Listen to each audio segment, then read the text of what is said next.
Hello, my name is Riley. I'm Nick. On today's show, we'll be discussing the history of South African imperialism. First of all, we must define imperialism. Imperialism is when a mother country creates colonies in foreign land to gain resources, money, and land.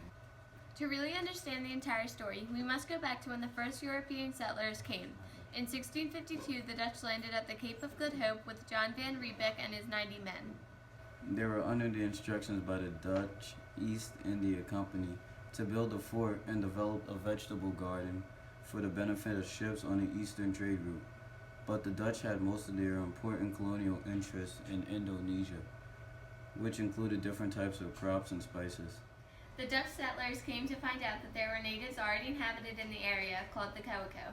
Dutch settlers became called the Boers and became the early white South African population and began to expand their territory. The Khoisan began to lose ground on their territory, in addition to being pressed by difficult circumstances into service for the colonists.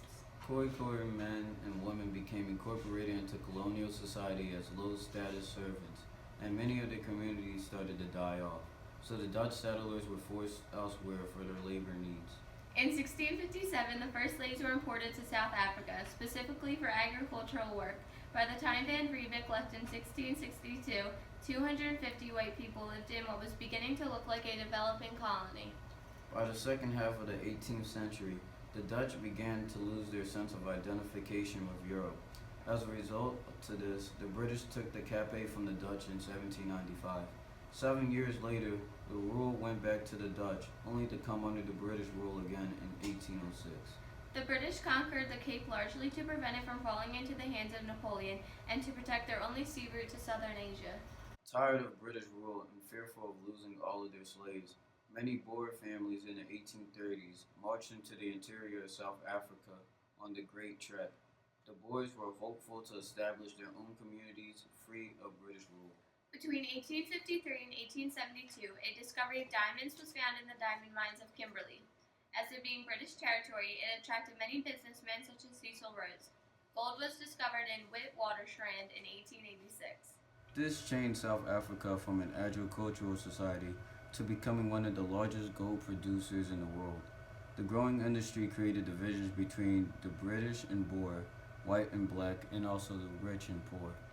For the first time, South Africa had extremely valuable resources that attracted foreign countries and large-scale immigration. Thousands of Africans sought work each year in newly developed mines and cities. The British during this time started to expand their territory even more and started to impose cash taxation demands. African workers were subjected to a bewildering array of discriminatory laws and practices. The discovery of minerals increased the high tensions between the British and the Boers. Since the British controlled the majority of the gold industry, the Boers felt excluded from ownership. The South African War, fought between 1899 and 1902, was primarily a struggle for the control of gold in South Africa. After winning the war, the British realized that in order for the diamond and gold industries to be operated profitable, they had to have a local administration to the financial and labor needs of mine. They also realized that the Boers would always be a part of the white population, so they decided to stop the war and conflicts with the Boers and negotiated a long-term political settlement that puts in a local white community in charge of the self-governing United South Africa. On May 31, 1910, South Africa was established as a self-governing state within the British Empire. During these couple of years, many laws were put into place that ensured Africans would have to seek jobs from white employers and that their jobs would be the lowest paid available. For example, the Mines and Works Act stated that only whites were permitted to hold skilled jobs in the mining industry. These laws excluded blacks from the political process that relegated them to the bottom of the economy. During this time, imperial power did receive many benefits. To the Dutch and British, the Cape had served as a way station between Western Europe and other countries, most prominently India. Having control over South Africa allowed the British and Dutch to have easier access to India. South Africa had also produced crops that were unable to be grown in Western Europe. Resources such as gold and diamonds could be extracted from the land and had attracted many business and wealthy men to settle in South Africa. This increase in trade encouraged more men to explore South Africa.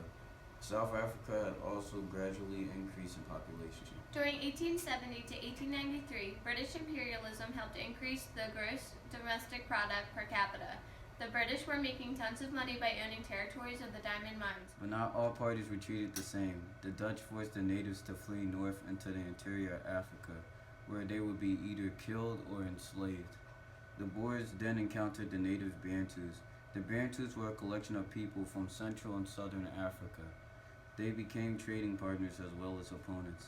The British also treated the natives very differently. Once the British were in charge, their new laws regarding race and ethnicity clashed with the views of the Boers. The Boers believed that they were superior to the native Africans, therefore the Africans were their slaves. Originally, the British completely abolished slavery in 1807, but then reduced the extent of their law in 1809 by introducing the Hottentot Law. The Hottentot Law stated that every African must have a card of identification that included where or who they worked for. If they did not have this card, then any white person could claim them and take them for labor. In 1833, however, Britain completely abolished slavery and insisted that Africans had rights. Ideas of resistance and rebellion towards the European imperialists occurred after the Berlin Conference of 1884 and 1885. During the conference, European countries such as Britain, France, Germany, Italy, Spain, Belgium, and Portugal organized how to obtain total control over Africa. By 1885, the Western Europeans had forcefully conquered African land and resources. Resistance was difficult because the Europeans had a very powerful military and technological advances from the Industrial Revolution. Also, instead of coming together to form an alliance, the native African tribes were then in conflict with one another, and they stayed in conflict. However, resistance was possible. If the African communities had joined forces, then they could have defended itself militaristically. In addition, they could have attempted a peaceful deal or collaboration with the British government. Most resistance movements remained peaceful and targeted the British politics and religion. These protests were heavily concentrated in British territories.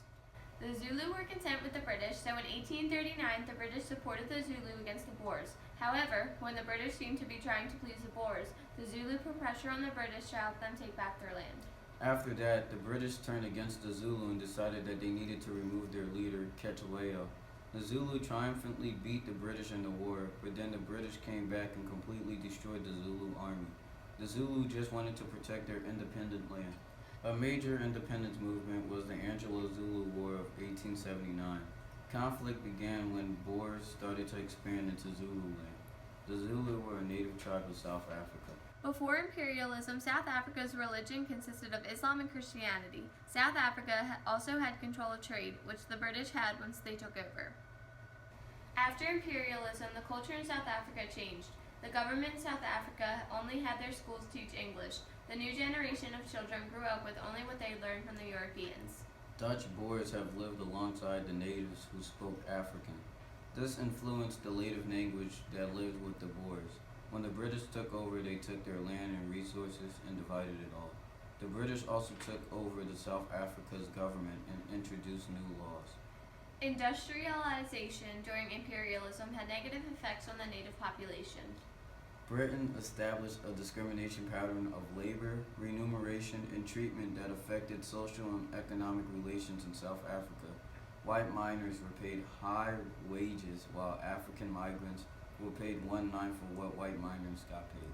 The effects of infrastructure, however, were positive. For example, Britain built railways and the technology of mining industry after their independence from Britain. Here's a map of South Africa before and after imperialism. This concludes our video on South African imperialism.